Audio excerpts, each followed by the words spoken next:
think the United States actually bears for what's happening in Syria? Ooh, well, I think all of us as Americans, we have a responsibility to act in the face of humanitarian crises in terms of the collapse of the nation state of Syria. What sort of responsibility do we have? Well, certainly we have a responsibility where, uh, when we look at Iraq, I believe we have a responsibility in the region because of what we've broken there when we were led under false pretenses into war by President Bush.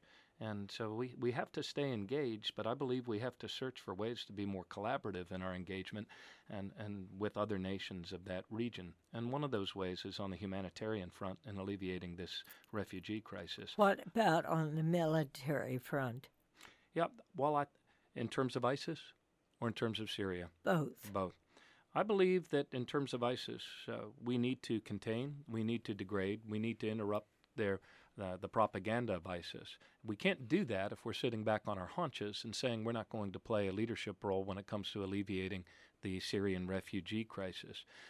In terms of Syria itself, I believe the time is ripe for us to lead a brokered settlement to the crisis in Syria. I believe that all of the nations of that region, and indeed across Europe and the world, have a common interest in wanting to see stability in Syria. And I would hope that as the Iran nuclear deal is approved by Congress, we can move on and perhaps focus our diplomatic energies on brokering some greater stability for in Syria.